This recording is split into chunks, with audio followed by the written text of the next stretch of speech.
So yoga stems back to thousands of years ago, at least 5,000 that they've recorded into Vedic times, and Vedic medicine was around, and Vedic practices, and all the things that were written down about that.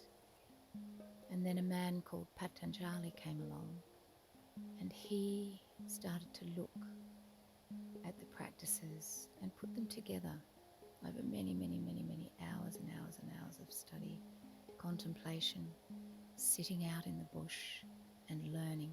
He was a scholar and a scientist, and he put together sutras. And sutras are short statements or writings. There's at least 108 sutras that he spent a long time formulating. And through these sutras, we have developed a practice that we call yoga. And the practice is based on sutras, the understanding that is learnt through the sutras. And thus became the 8 limbs of yoga. And the 8 limbs of yoga have been a foundational practice for any kind or style of yoga that happens to be around. I've been practicing yoga for about 28 years, and I discovered it probably that long ago in Tasmania by a wonderful woman called Devi. Her spiritual name was Devi. And in the Theosophical Society in Launceston, they were offering lovely hatha, gentle classes. And that's where I had my first yoga class, and I loved it. I loved the stillness and the relaxation that I found through it, and the mindset that I started to discover. And so I kept going back when I was living in Tassie for a couple of months there, and thus began a journey for me of discovery over all of these years, and I consider that journey to still be evolving. After I left Tassie, I went travelling all around lots of different parts of the world, including in India, and I kept discovering yoga in India and exploring and doing other classes and bits and pieces of retreats and learning with different people. And I just also travelled in England and Wales and in Egypt and discovered it in all of these places, different people teaching it, and kept going on my journey with yoga. When I came home after 4 years, I actually began to study more seriously with the Dance of Life studio in Melbourne, Victoria, and I was every day up early from 6:30 practicing for at least 5 days of the week, for 2 or 3 hours a day, and meeting the most amazing group of people, and very inspiring, and from all walks of life. And I think that's what's so beautiful about yoga, is that you get people attracted to it at different times in their lives, but they really are from all different backgrounds. And it doesn't matter, because you're all coming together to practice something that you get a lot of benefit out of. And everybody benefits in their own way and takes it into their life in different ways. So I kept continuing on my journey there and studied for at least 3 years, and I still see my teacher. She's in her 70s now and still teaching and still amazing and inspiring lots of people. I still go to her regularly on weekends. And I continued to study and started teaching, and have done other various retreats and actual pieces of paper qualifications, which now is required. Yoga used to be an apprenticeship. I think I'm still doing that apprenticeship. I've actually gone into, over my time, not just teaching yoga, I teach a lot of Pilates and I do a lot of massage. And that has helped my understanding of the physical body enormously.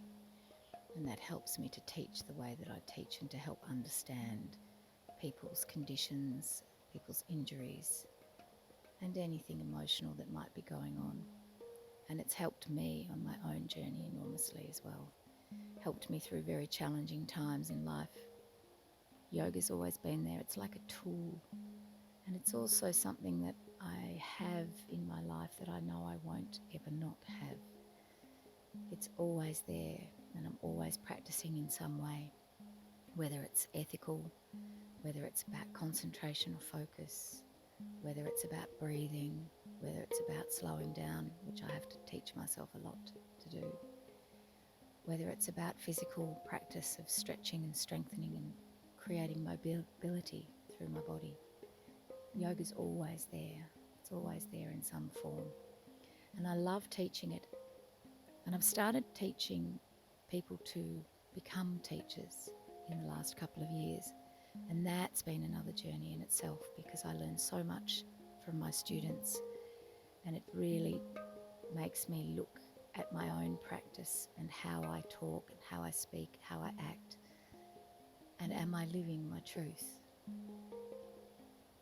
So your students become your teachers, and that's what I'm really enjoying about teaching people to become a teacher, because it's enhancing my own practice and my own understanding of yoga in general. So over the years, I think I've probably taught maybe 3,000 people or more in yoga. I teach regular classes, and I have been doing that for at least 17 years on the Mornington Peninsula where I live. And before that, I was teaching up in Melbourne for at least 5-6 years. And then I taught in different places when I travelled.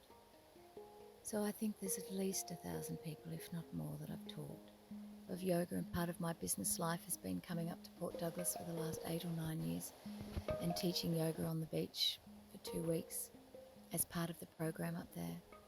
I find new and wonderful places to see and to be in and to feel, and I get to discover waterfalls. The most incredible waterfalls are here, and rock formations, and just stunning clear, crystal clear waters.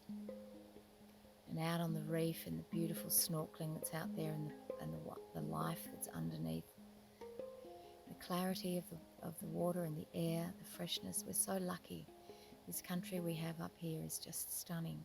All the different environments that are up here in northern Queensland are just so enriching in so many ways. There's so much to discover and to connect to.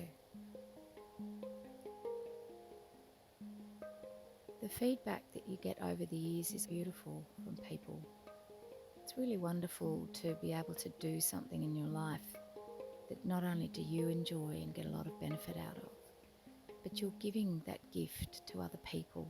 You're helping them to discover things in themselves and give them tools within themselves that they can go out into the world with and be a better person and learn to cope with emotions and strong feelings, anxieties and fears, and really challenging situations. You're giving them tools to be better at doing that, to stay calmer, to help breathe, to help your body stay mobile, to do all the things that you want to do in life, to stay young, to stay vital, to help rejuvenate. There's so many beautiful things that yoga does on many subtle levels, and also on the physical level. And the feedback that you get from people is beautiful, because you can see it in them. You can see them growing, you can see them learning, you can see them have those aha moments where they discover something they didn't realize. It's just fantastic. It's really, really beautiful to see, and hopefully I will continue to see that as I continue my journey and continue my teaching journey with others.